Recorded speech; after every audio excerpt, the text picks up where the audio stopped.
Greetings, what is up, and a very warm welcome to the channel. The sun is hiding and the magpie is casting. Coming to you guys right now with a live 1 versus 1 battle featuring spawning in the east. It's going to be the Overcommand West pieces of Helping Hands.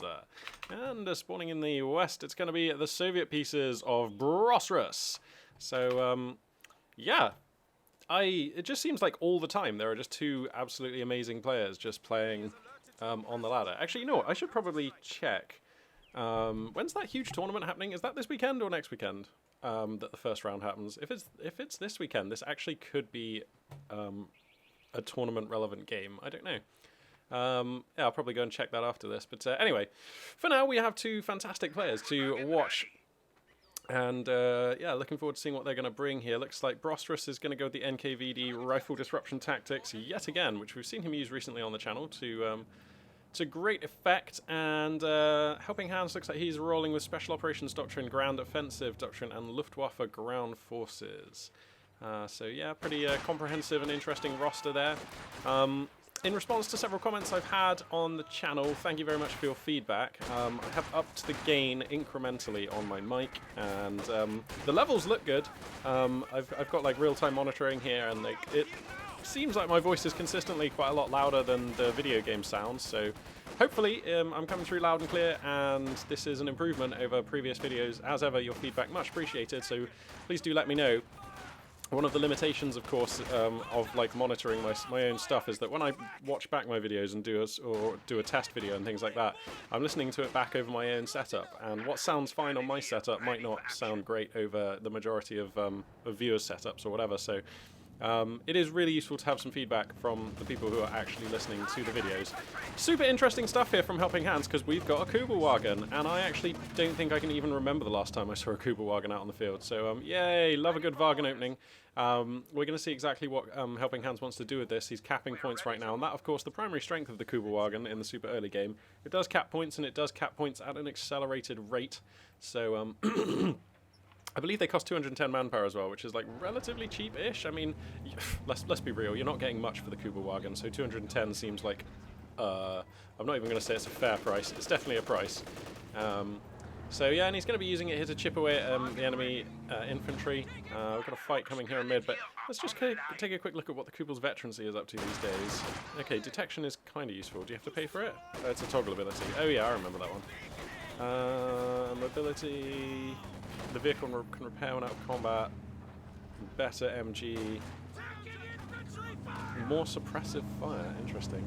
and survivability at vet 5. So okay, that's what the Kubel can get if it goes well. Speaking of going well, let's crack the tack. These initial scuffles looking pretty good so far for Hands. You can see he's pushing into Brosrus' side of the map. But here comes 3 Soviet units, just 2 squads of Volksgrenadiers here to defend. Flammenwerfer on these engineers going to be inflicting decent damage on these grenadiers, these Volksgrenadiers in heavy cover. So Hands looking to take a nice fight here. Focus fire comes down. Brosrus looking to take a nice fight here. Focus fire comes down from Hands though. Pardon me. Forcing the Flammenwerfer out of the fight. Man, you know what? For a long time, I've always been wishing Company of Heroes. I wish it would have a feature where you could flip around the 2 players' things at the bottom, because obviously Hands here is spawning in the west, which is over this side, and Brosrus is spawning in the east, which is over this side. And the amount of times that catches me out it amazes me, because you'd think after casting for so long I'd get used to this kind of stuff, but I still have to do a little bit of mental gymnastics to get around that one. Anyway, Kubelwagen here, cornered by conscripts. Gonna have to yield this point, and now it's Brosrus who is seeking to cut off some of Hans' resources, and that is happening now. Nexus, just a super awesome map. I love this map, it's really cool. I mean, I haven't cast very many games on it, but it just seems really good.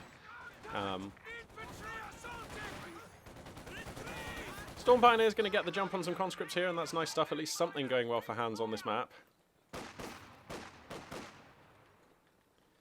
Schwevermax Schlepper, actually not on the field yet.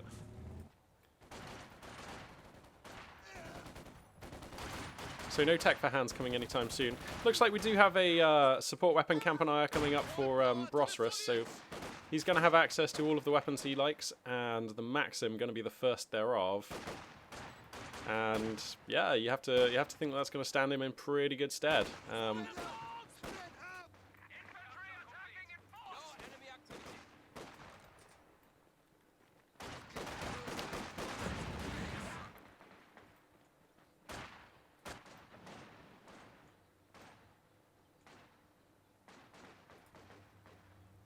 Sorry. Okay, I'm back. Getting minor distraction. Okay. Alright, so we do have the Schwervermachtschlepper on the queue now, so we're going to see what Hans's tech intentions are as we move forward in this game. He still hasn't chosen a commander, so pretty generic stuff so far from him. Is the Maxim... Where's the Maxim gone to? Okay, so Maxim right now just capping. What are these? Volksgrenadiers up in a building here. Fairly even early stages of this game, I suppose. Somehow Hans finds himself with a scoreline advantage, which, given the fact that Bosphorus has been out on the map capping points and having a pretty heavy presence in the Axis half of the map, is a little bit surprising. But clearly prioritising going for cut-offs and trying to manage resources rather than going for VPs at this stage in the game. And this is not the first time we've seen Bosphorus do this, actually. He does tend to prioritise those resources. And to be fair, it seems to work quite well for him. I mean, he has been winning a lot of games that I've cast recently, so... Yeah, who am I to question his judgment? Okay, but that does give Hans this scoreline advantage, and that will mean that if he should fall behind, he's going to have a little bit more time on his side to pick himself up. It's going to be a mechanised regiment HQ here for Hans, so, I mean, again, pretty standard stuff so far. Nothing crazy from either of these two players, unless you count the NKVD rifle disruption tactics as crazy, but it just seems to be very good. We've seen this used by... Bosphorus recently, and it just looks great. The anti-tank artillery especially seems so good.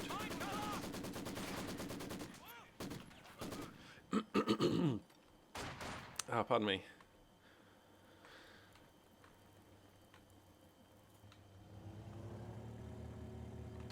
Okay, so looks like most of the Axis forces forced back just for now. Soviet squads are reinforced and moving out onto the map. Bosphorus here with a window of time to exercise some control over various capture points on the map. We'll see what he prioritises. Going to be grabbing fuel in north. Seemingly unconcerned about the control of the victory points still. Kuba-Wagen's getting repaired. You can hear that one now. And kind of just waiting for one of these players to do something noteworthy.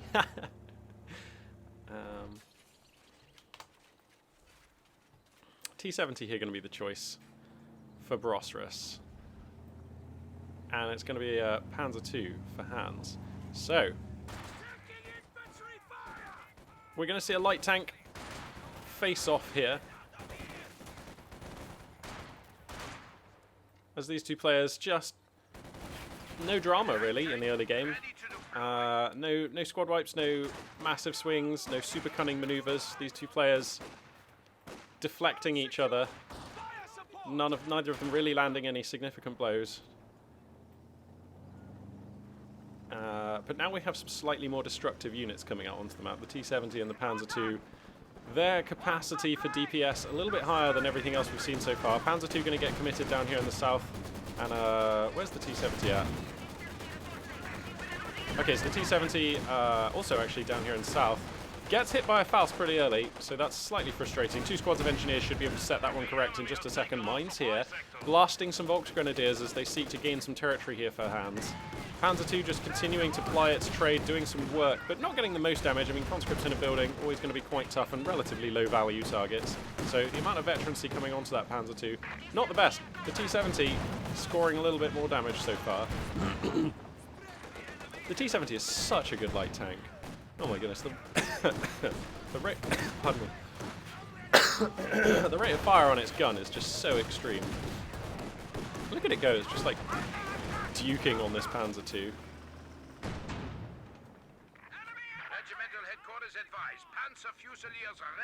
Okay, so now we've got Panzer Fusiliers on the way, which means that it's grand offensive time for Helping Hands. And this just, again, I've said it before, I'll say it again, just seems to be one of the better OKW commanders. Super awesome. Basically all of these abilities pretty useful. The infrared STG is the least so, but most commanders usually have like one of their perks which is slightly suspect. It's a rare commander which has them all being amazing. So far from the rifle, from the NKVD tactics, it seems to be the Scorched Earth policy. I don't see that used very much. Well, I've not cast very many games with this commander, but it doesn't sound super useful. You can get your engineers to rig up a point so that you don't get income from it, but it makes it harder for the enemies to cap. I mean, I'm assuming that you can't place those on the victory points since they do not generate resources. If you can place them on the victory points, then that's awesome. But I feel like if that's the case, we would have seen it done. This is not a commander I've actually ever used, so my knowledge, super weak. Panzer 2 here just getting duffed around by this T-70, feeding veterancy onto that thing like a beast. Like every single shot is just like whomp, just another massive like hit of veterancy. The Shreks are finished on these Fusiliers, and that's actually going to help out massively. Warding away the T-70, going to be pushing that one away nicely. Fighting across all across the middle of the map right now. Zisgun moving in as well to help police that Panzer 2 Lukes. Meanwhile, in the south, looks like a Flammenwerfer squad going to get on top of these Volksgrenadiers, but the DPS just ain't quite there. Volksgrenadiers going to carry the day. And actually, south of map, you can see on the minimap, falling into Hans's hands very nicely. Brosserus doing his best to get back in this game on the scoreline. He's down at 370 right now under the 426 of Hans. But yeah, there was a period of domination for him just there where he's actually managed to inflict, yeah, a good, 78 ticket losses onto Hans and counting. Hans still under the clock. MG34 getting added in for Hans here, and that's nice. He's going to need an MG in this game going forward, so this is a good opportunity to grab that unit. No sign of the second... Okay, seconds forever match Schlepper just coming out now. So I imagine we're just going to go into Heavy Panzer HQ and then wait for the Tiger. That does seem to be what OKW players picking this commander are doing. I could be wrong, and Hans may adapt this plan. If it is his plan, he may adapt it in response to how the game flows, but you have to think this is probably going to be a Tiger-based strategy for our OKW player as we move into the mid-game here. So that probably means, all other things being equal, that Hans is essentially going to be the defender. He's like, the dynamic here is going to be Hans holding on for a Tiger tank whilst Brosserus applies pressure. We'll see to what extent that is true, but that's how I imagine this is going to start playing out. Shrek's here finding a window on the T-70, gets some damage. Panzer 2 going to angle round for some additional shots, actually prioritizing mowing down infantry, which is just fine. Zisgun here to police that. T-70 getting its second star of veterancy as well, firing at that Panzer 2. And you can see, when it comes down to a T-70 and a Panzer 2 on the field, I mean, the Panzer 2 can try and take fights against the T-70, but the DPS really isn't there. All other things being equal, the T-70 will take that fight. And with the support of a Zisgun, this T-70 has just been doing so well, even with Shreks hitting it now. Okay, Panzer 2 coming in for a bit of a dive, wants to put some damage on the T-70. That it will get. Not able to put a kill together. Artillery comes down on the Zisgun, targeting this MG34, which is forced to retreat. The model's just standing still for ages, getting a bit lucky there as Hans that they don't get gibbed by a round of artillery there. The scatter not quite going Brosserus's Ray on that barrage. Scorched Earth is used. There it is. That's the one. So, okay, we saw Scorched Earth. Awesome. Okay, cool. This is really annoying. It is preventing any capture on this area. And I suppose if you know that you're going to be like leaving an area of the map and letting your opponent take advantage of it, then maybe the Scorched Earth thing could be really good. Wow, look how long it lasts. Well, that's genuinely frustrating stuff. Okay. Is it still going on? I assume it's still lasting because this point is still flashing. That seems mad. Look how long it lasts. What is this, like 30 seconds more? Or is this just like a glitch? I don't know. This is the first time I've seen Scorched Earth happen.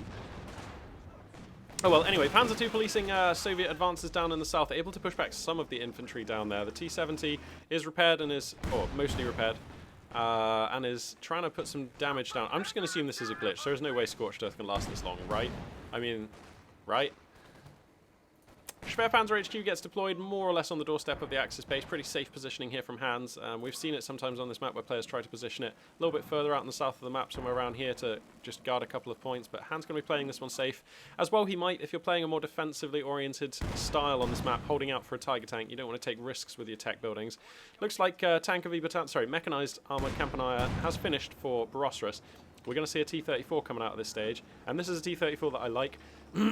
Pardon me. Right now you just want to be converting your resources into damage to the Axis player's face, and the T-34 is a very direct and efficient way of doing that.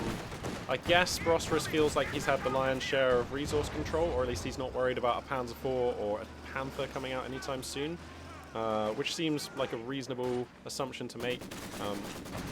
Hans is going to be grabbing a Rakettenwerfer to make sure that he doesn't just die to this T-34, and that's great.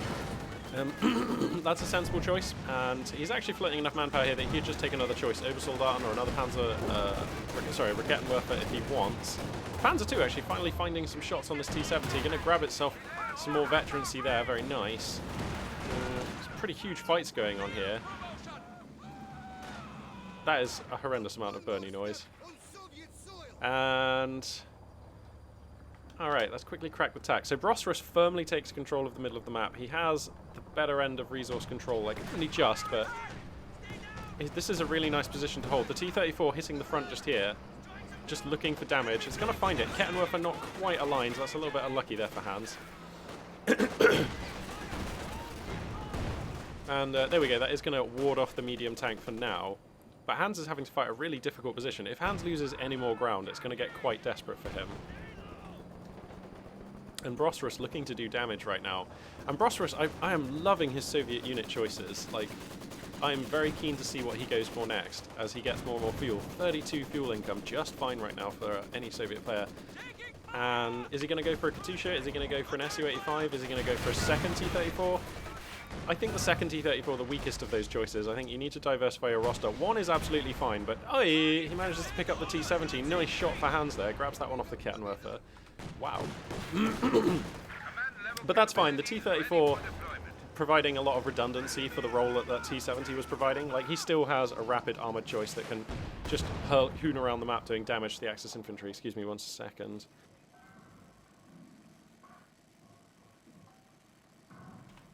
Okay, sorry about that. Just clearing my throat.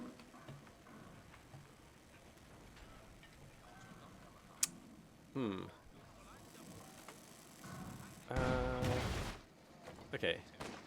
There we go. Sorry, I was just alt-tabbing quickly to make sure that my mic is still turned on. It is, that's good.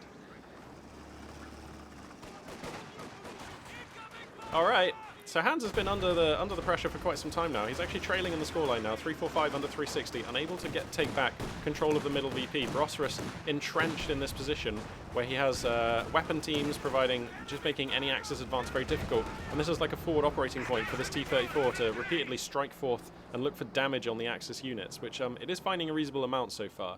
So yeah, definitely the loss of that T-70, that was probably the least significant unit that could have been wiped at that timing.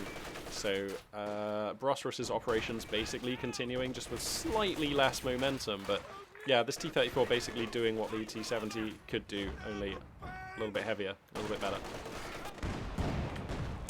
T-34 going to be pushing here, wow!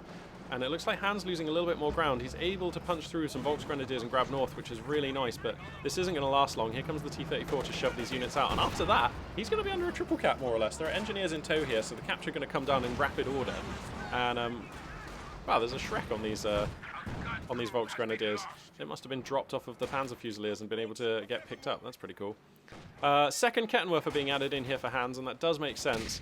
One Kettenwerfer basically not able to deal with a T-34, and this T-34 is troublesome. It is being a menace right now. Wherever it goes on the map, Hans is essentially having to yield that area, and we're getting to the stage in the game now where Hans just can't afford to be yielding areas. He's gonna try and desperately connect this fuel point, which he so needs if he's gonna get this Tiger in a timely manner. This does seem to be a Tiger strat. This barrage gonna be smashing this wall down. This is a wounded unit of Storm Pioneers. I don't think they're gonna be able to get the cap. Nope. Here comes the T-34, and this is what I mean. This T-34 just absolutely the kingmaker on the field right now. Su-85 gonna be the follow-up, which means that Brosserus is just kind of gonna be ready for a Tiger, and we've seen this before. We have seen stuff like this going down from Brosserus in the past, and yeah, I mean, Russian, like Soviet players out there, if you sense that your opponent is saving up for a big cat, or even if you don't, like, going for an Su-85 at this timing is always going to be good. The Axis player is always going to be spending their fuel on an armored choice at some point, and Axis armor, the success of those units tends to dictate how the game goes. Like, if the Axis armor just gets battered down and destroyed, it's very hard for Axis players to win. That game is normally going to look really bad for an Axis player. And the Su-8, okay, Su-85 gets cancelled. We're going to see a KV-8. Wow, that's so ballsy. I guess Brosserus reckons that he is dominating the resource income to such an extent that he can actually fit in a KV-8 and squeeze Hans so much harder before going for an Su-85 and still just feeling okay that that Su-85 is going to arrive in time to help out with the Tiger. And the way things are looking, I think he's right. I think he's actually identified that this KV-8 can come out, and he's still going to have enough time to save up for that Su-85. Like, the Su-85 would essentially be too early. Imagine if the Su-85 had finished by now, which it would have just finished. The only target on the field is this Panzer II, so the Su-85 would have been kind of a non-unit for a while until the Tiger came out. I mean, it's great that he would have the Su-85. It's going to answer that Axis armor when it hits the field, but this is actually too early for the Su-85. Brosserus identifying this with, frankly, masterful game sense. And goes for the KV-8. This is a much bigger problem for Hans right now, and he can probably still get the Su-85 out just in time for when it's truly going to be useful, which is when there's a decent target for it, which, you know, there just isn't right now. Hans still saving for probably a Tiger tank. And look, Brosserus just has this amount of domination, so this is such a more problematic thing to do. This presents such a much bigger problem for Hans. This is like a real dangerous unit against every single unit in Hans' army right now, and the Su-85 is still going to come out at the right timing, I think. So this is just awesome for Brosserus. I'm loving what I'm saying. Brosserus is just... he's good at this game, isn't he? He's pretty damn good. So, okay. Brosserus going to be mixing in a mortar squad as well, and that's so good. We've seen this again from Brosserus before. Look at the minimap, okay? If you put a mortar tube pretty much anywhere around the middle of the map, or this sort of forward staging point that Brosserus has been using... oh, Zisgun finding a horrendous shot here. Oh no, the MG34 not getting the fallback in time. This could be wiped out. We're going to see one more shell come through. Oh, okay, the MG34 does escape. Hans getting lucky on the scatter there. And, yeah, if you put a mortar squad anywhere near this forward staging point, like about here, that Brosserus has been holding pretty much this whole game, it's going to just tax the Axis advance so often. Every time Hans makes a move out onto the map to try and grab a VP or some of these resource points, that mortar is just going to be taxing him and denying him. And obviously the ability to call in smoke can be very useful. It can counter the MG34 and the Kettenwerfers. So that is a seriously useful unit that Brosserus is comfortable and able to get right now. Look how much resources he's stacking, man. Playing Soviet's pretty damn cool. Oh, what? Hey, we're actually seeing combat mode, or capture mode, I should say, being used. We never see the Vet 1 ability on Soviet tanks being used. Brosserus is something of a Soviet Meister here. I'm very impressed with his knowledge and ability and judgment and skill with the Soviet forces. What a monster. Okay, so the KV-8 here, getting the worst end of trade against the Kettenwerfer. Panzer II still chewing in for damage. Okay, here comes the Tiger at last. It's out. The Su-85 is on the queue there, and this is what I mean. Like, how much of a meaningful window? Okay, Hans might be able to finally break this position and, like, take back some semblance of control over a VP on the map, which he desperately needs to do because he's down at 218 under 360, under a triple cap, so ticking fast. He desperately needs this Tiger to do something, and there is a small window. This is the small window that Brosserus has allowed Hans to have by going for the KV-8 at the earlier timing. But I'm not sure that it's going to be enough. Like, the Tiger's going to be here, it's going to do some stuff. Forces back a mortar tube, that's okay. Get some hits onto a T-34. Kettenwerfer also here, taking back mid. Finally, Hans makes some meaningful progress in middle of map, but this Maxim just being an absolute bastard. Zisgun Barrage just going to hoon down these poor Volksgrenadiers who are, or the Kettenwerfer squad, gibbing them down. Yeah, conscripts coming through, 7-man conscripts for the kill here. Aren't the Soviets just a monstrous faction now? They have to be my favorite allied faction to play. They're just so grim to fight against. They just have so many epic strengths. I love them as a faction. They're so well done. Oosh! Tiger tank, though, hitting home for damage. But the Su-85 is on the field now. So, what was that, like a minute or so? Maybe like 90 seconds absolutely tops, but I feel like it was less, where this Tiger tank was able to be the kingmaker on the field. And now, look, the Su-85 immediately, look how much veterancy it gets on one shot being fired, and it's lining up another. Donk. Okay, that was a bounce, pretty unlucky, but these things happen. It's not Vet 3 yet. Or is it? I think it's Vet 2 it gets penetration. Yeah, Vet 2. It's not Vet 2 yet, so the Tiger tank's armor provides a measure of protection against this Su-85 for now. But every shot it finds against Axis armor, so brutal. We saw the Zisgun go down in this fight, and it was even destroyed. Oh, no, sorry, it was just remanned. So, okay, the Zisgun back operational. Kettenwerfer also back operational. Hans, definitely the underdog in this game. He finds a window in south where there are no Soviet units to police this. The Panzer II supporting 2 infantry squads. This is crucial for Hans, because he's going to be able to get fuel and a victory point very likely here. Brosserus forced to commit forces to defend his strong point on the map, and that does make sense. He doesn't want to let Hans have that strong point at all. To be honest, if Brosterus would have gotten a second, I'm sure he would have loved to have put some scorched earth traps on these points. But that wasn't able to happen. Pardon me, and that's fine. That's okay for Brosterus. Not the end of the world.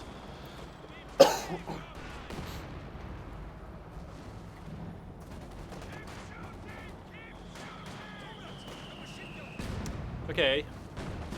Okay, a tense position here.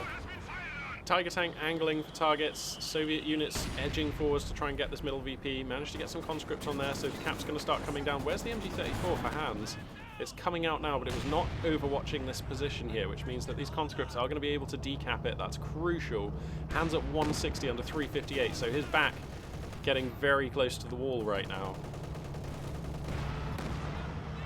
And these conscripts are probably actually going to get pinned. Su-85 edging forward, just looking for shots. I imagine he's on long sight mode. Yeah, you can see the commander here sticking out the roof, looking for targets for his Su-85. And you know what? Why don't we just quickly switch to Brosterus's point of view here? You can see, look how far this Su-85 sees. It's like a flashlight shining into the darkness. He sees the Tiger tank, immediately angles the Su-85. Ding! Get out of here, son. The Su-85 getting a bit... Actually, no, sorry. I was getting confused by the health of that machine gun there. So, anyway. And this is just classic, textbook, bread and butter Su-85 usage. You just use it to deny Axis armor efficiency. And, like, this Tiger tank is it's such a good unit, but it's just getting punished by the line of sight and the power of this Su-85. And now that it's found 3 or 4 penetrating hits on that Tiger, not a big ask, by the way, for a unit with the range and power of the... Oh my god, with the range and power of the Su-85. Speaking of which, look at this range and power. It's already got a star of veterancy. Oh my god, it's finding additional hits. It's more than halfway on the way to its 2nd star of veterancy. Just... The targets for which the Su-85 is a natural predator are very resource intensive. Like, they are all tanks, aren't they? So it just happens to vet up very quickly. Units that prioritize dealing massive damage to vehicles will always vet up relatively quickly.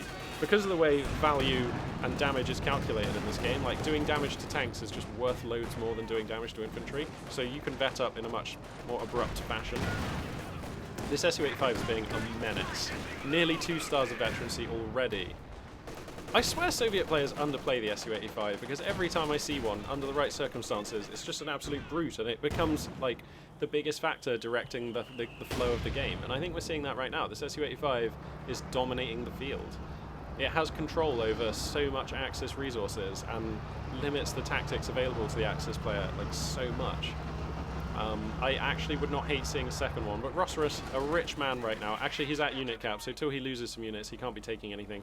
KV-8 comes forward, gets rid of the MG34 that was providing a measure of overwatch on this middle VP. Volks Grenadiers will get deflected.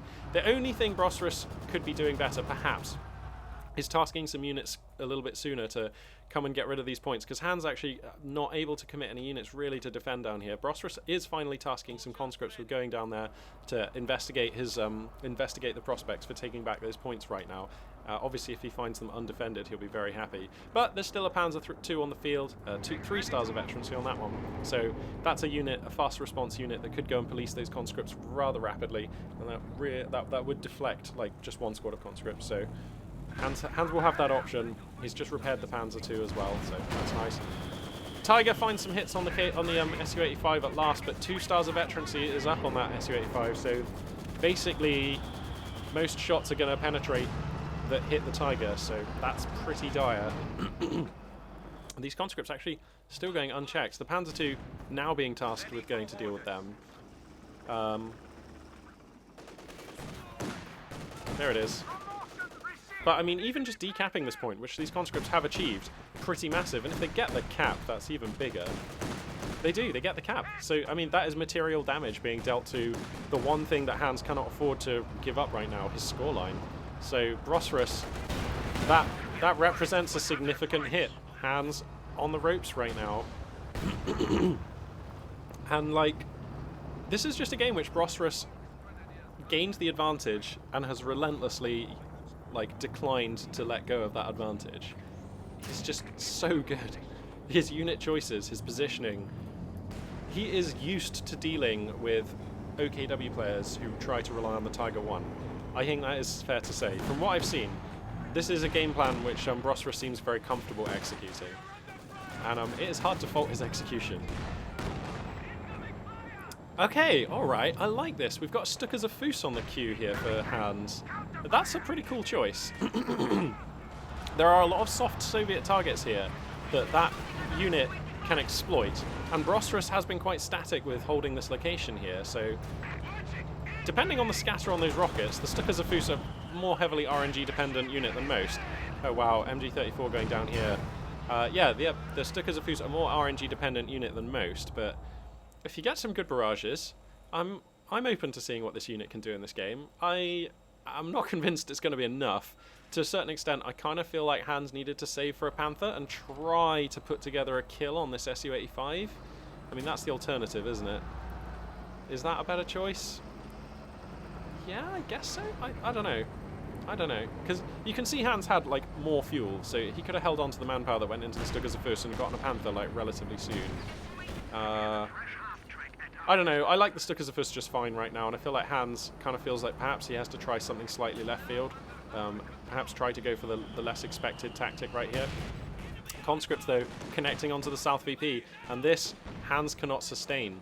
This is going to be the horrendous for Hans.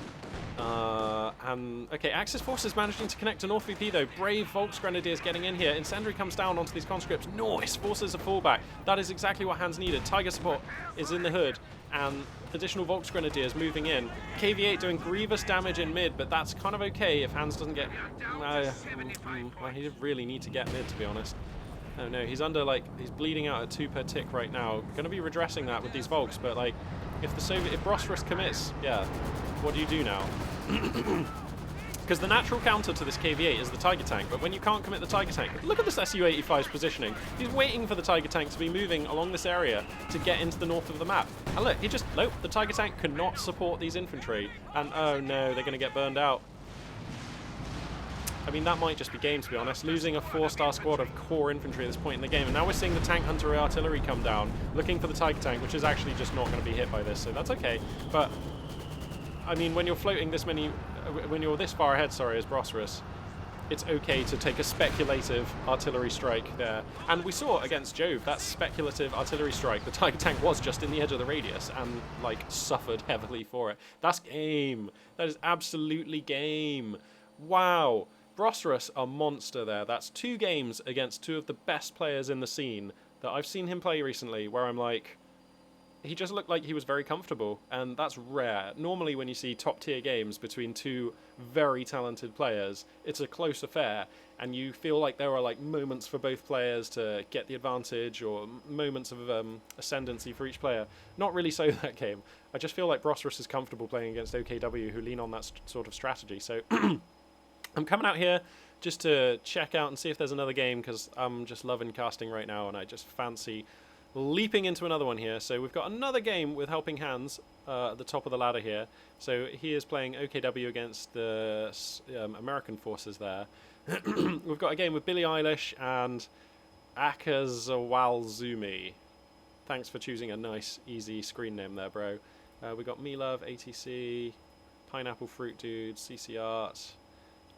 okay, yeah, I think we're going to jump into this Hans game again. So this one on Crossroads.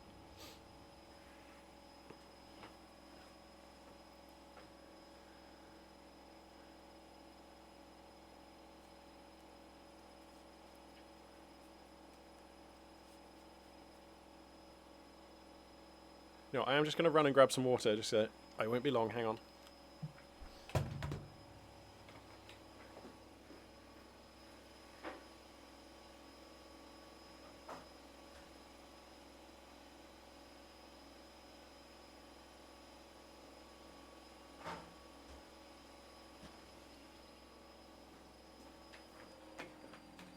Alrighty then. As I just put my ears back on. Okay, so game 2, multi-battle cast, featuring Spawning in the South, playing as the OKW pieces on Crossroads. It is HelpingHans, and Spawning in the North, playing as the American pieces. It is Quer. Kind of a interesting monosyllabic name, Quer. I wonder what the story is behind that one. So Crossroads, compared to the last map we were on, definitely a smaller one. This map probably going to be more directly confrontational. We'll see if Hans going to go for grand offensive Tiger strategies again. I kind of like to see him mix it up, to be honest. But for now, looks like the build going to be the same. We've got the early wagon going to be on the queue here. For those of you who've actually seen a Kuba wagon, they are so adorable. It's kind of like a sub-life, a sub-objective of mine, a side quest goal for me to one day own a Kuba wagon that I can like drive around on my farm or whatever it is I have at some point. Just because they look so cute as well. Like once a year I go to this victory show thing where like loads and loads of World War II hardware like gathers together, and there's loads of enthusiastic fans and stuff, and there's always a few Kuba wagons there, and they're just so cheery. They're like so cool.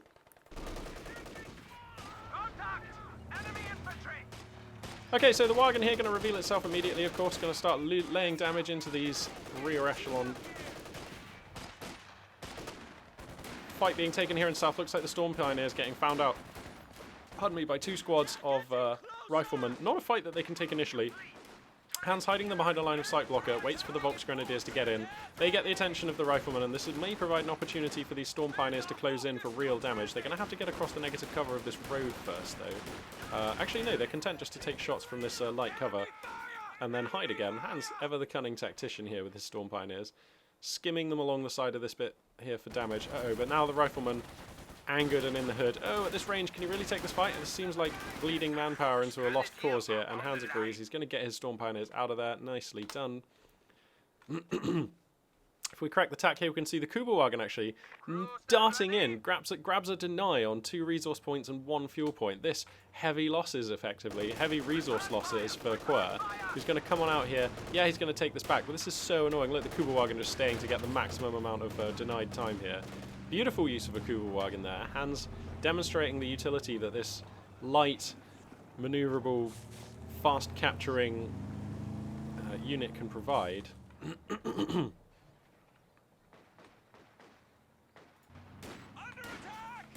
Volksgrenadiers going to find some riflemen down here in south. This ought to be a fight that they take, although both units getting into good cover. At this range, rifleman's DPS pretty intense, but they've already lost so many models that I don't think Quer is going to be able to take this one. Quer is opting to use the... what is this guy? The engineering artillery type guy. What's his name? Infantry company. So none of the words I said. So he gets rifleman field defenses, M21 mortar half track, nice. M1919 A6 LMG, very nice. Time on target artillery barrage, and the M7B1 priest howitzer motor carriage. So this is actually one of those commanders that actually just doesn't have a duff perk. Those are all potentially relevant to the game, and nice choices. Lieutenant tech here for our American player, so this is pretty much what we're used to being able to see. That very potent officer tech squad moving out onto this field now. Wagen going to be coming in here to shove these riflemen about. Does do reasonable damage at this range, doesn't it? But this is a reasonable... Oh no, okay. Sorry, I thought these were additional riflemen coming in, but they're not. They're Storm Pioneers, so Hans going to carry the day in this location. This has been a good opening phase of play for Hans. It's been essentially even, both players taking like okay fights, but Hans able to get that cut off, and that's nice. Kuba wagon here getting promoted. Going to scurry on out of there. Just too many Yanks on the dance floor here. Let's just quickly crack the tack here. No sign of a Schwerver Max Schlepper yet for Hans. OKW teching, though, pretty much ever the slow compared to other factions.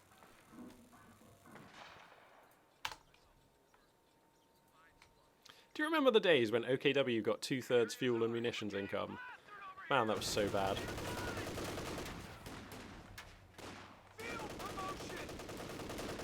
So we've got a utility car coming out here from Quer. Again, just this seems hyper meta, like we're just super used to seeing this build. It's good. It gives you a broad range of units that are applicable against just about any opposing build that you might see. So, yep, the utility car, pretty standard stuff here. The enemy is overrunning one of our capture points. And speaking of overrunning, these American forces overrunning here. Hans's Volksgrenadiers forced to yield west of map.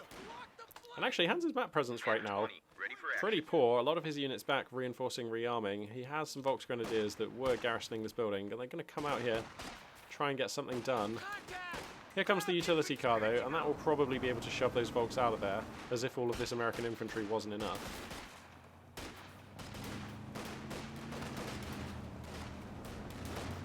What do we got here? Vargan policing some riflemen in mid here. Actually, these riflemen are able to take advantage of the little protruding end of these sandbags. Source advises light MGs now on the line. So there we go, M1919's available. Do you actually have to research weapon racks for those, or can you just grab them? Are you serious?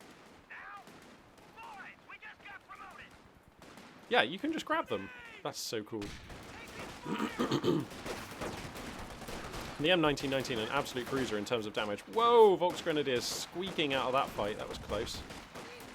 Actually, likewise, the American lieutenant. Nah, actually, he's got another pixel to give up. He wasn't in jeopardy. He's alright. You know what? So did those Volks Grenadiers. They also had another pixel. I'm making it sound closer than it was. Both players just playing fine. Here comes a Stuart.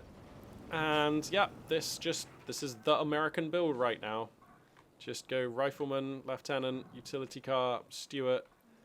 Some players opting to sort of back tech or side tech to the captain at this juncture to give them access to the M1 anti-tank gun, which can be very useful. But we'll see if Quer's going to be doing that. Most American players not doing that though. This is like the divergence point. If you're doing this is like the safe American opener, I want to say. And then oh yeah, and then of course the 3/4 ton ambulance. Yeah. American forces, as you can see on the minimap though, well, let's make it the major map, dominating the field here, pushing up, putting hands under the clock, grabbing fuel from his side of the map, all very frustrating.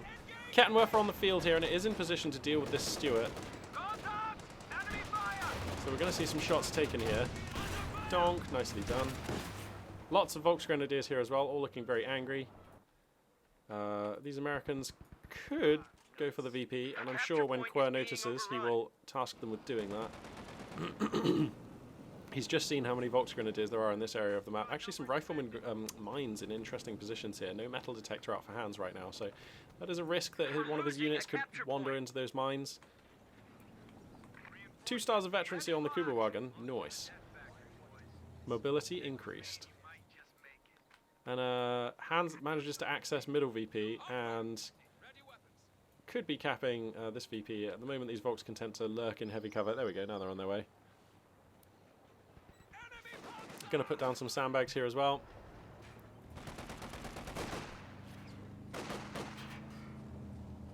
Actually, this is super unusual. Hans actually, am I right in thinking he just has not deployed a tech building yet? This is very late. Regimental HQ for mechanized units will be here. So, okay, it's going to be Mechanized Regiment HQ, so, yep. So far, so standard.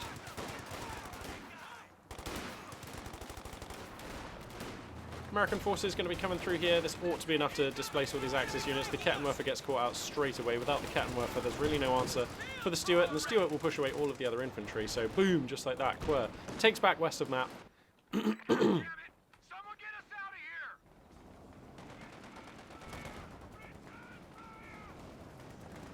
Keep the pressure up! Grenade, move! Oh, nice stun grenade connecting there from these Storm Pioneers, but negligible effect, to be honest, in the end. That is 30 munitions. Wow.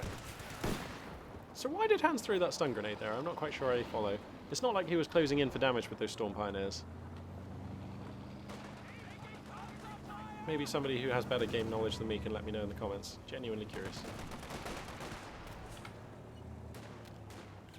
50 cal being added onto the roster by Quer. Nice. Let's just quickly take a look at the American base. Okay, yeah, so 50 cal is out. No grenades yet. We've got the M1919 machine guns appearing on some units now, so those riflemen's DPS already getting more ferocious. Puma here going to be the choice for Hans, a response to the Stuart being on the field, and a potentially very useful late game anti-armor tool. The Puma just a fantastic, just one of my favourite units to micro. It just feels so fun. The closest thing to a vehicle sniper. Like, it feels like microing a German marksman, only it's a vehicle, which I really enjoy. Microing German marksman used to be my favourite thing in the game, to be honest. Like, probably for the good, like, first 2 years that the game was out, I was like a staunch Vermac player, and I would always, almost always go like marksman, like first or second. and just really enjoy seeing how many kills I could get on that marksman. I got some pretty epic marksman kill totals in some games. My skills now are so rusty though, because I guess I spend more time casting than playing. Also, the way marksmen have worked has changed so much. They feel a lot more fair. Let's say that. Wow, Hans' position getting so compacted. Look at this. The American player shoving so hard. Hans is really only to hold on to quite a few points on the field right now. And the Puma is here, so that's going to help. Shoving the utility car around. The Stuart is repairing right now. Actually has repaired. Oh, the Puma coming in hard actually. He kind of wants a piece of this utility car. He's going to have to respect the rifleman though. Tank buster grenades are available on them. Scouts are taking one of our points. But Hans, I worry for him in this game. He has the scoreline advantage, so that's fine. Just got cut off. But this kind of resource differential, so what are we on right now? 32 and 20 for Hans, 52-32 for Quer, so Hans has to do something about this. Now he's getting cut off, so it's getting a lot worse. And this is real damage right now. Captain, it is going to be Captain Tech. Okay. So we've got Captain coming out, M1 anti-tank gun going to be the choice here. Possibly an overreaction? Well, I don't know. I mean, because you know Hans, as the American player right now, you know Hans doesn't have the best resource income. You know, OKW are quite slow to tech, and you also know that Hans has already spent fuel on a Puma, which is going to delay any potential real tank. So you're basically building this anti-tank gun just to deal with a Puma. I wonder if the Puma represents really enough of a threat for this to be necessitated. I appreciate that Quer doesn't have actual weapon rack research, so he cannot put Zooks on his units, but like... We're losing a capture point. Do you really want to be spending the manpower on an M1 anti-tank gun when you have quite a lot of fuel and you could be going for major? I just am not quite sure. I'm going to put a little bit of a question mark over the timing and the choice of this M1 anti-tank gun right here. I mean, if it comes onto the field and straight away kills this Puma, I'm going to look like an idiot. But I mean, like, that is the best case scenario. And even then, I'm just not convinced that the Puma needs answering that quickly. I mean, sure, the Puma is policing the Stuart and the utility car, but that's kind of okay. And when you have this kind of an advantage, would you rather not just go into a bigger, better, heavier unit and bully Hans really hard rather than playing it safe with this M1 anti-tank gun? I don't know. Just my gut feeling on that one. Fighting going on in pretty much all sections of the map right now. Oh, God, American forces looking so resurgent though. Pushing through south. Pushing through south. They're going to get west as well. Hans in such a bad spot here. And I feel like he really hasn't made too many mistakes. He's just getting shoved around by the strength of early game.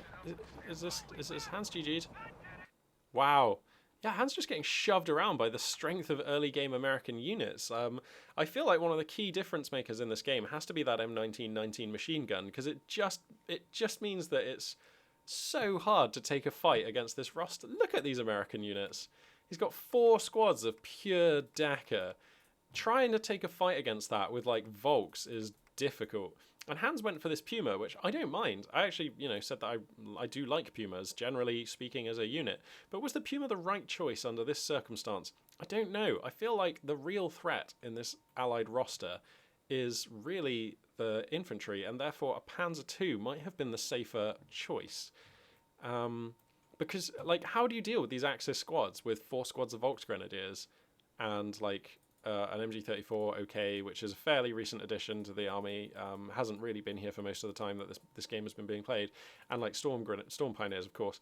Like, but if you can't take a fight against the American infantry, you basically lose the map, and that's what we saw. This is not me being critical of Hans, by the way. This is just me sort of thinking out loud.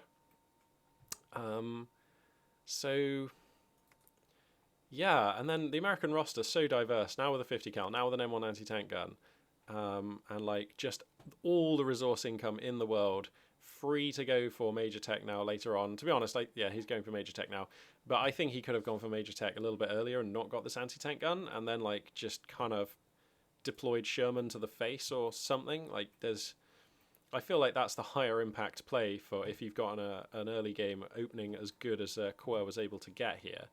But yeah, I mean, um, I'm splitting hairs here. He's just played this game really nicely.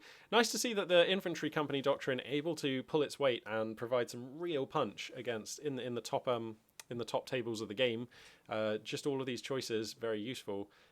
But particularly that M1919 LMG, that's always been problematic for Axis forces to deal with, and this game demonstrating that it's still a very potent choice for American players, and probably worth keeping a commander on the roster who has access to the M1919. Well, what an interesting duel cast today. Two fantastic battles that I'm really glad I caught. Very interesting stuff, and yeah. I think that concludes this video, so thank you very much for watching, and this, for now, Magpie842 signing out.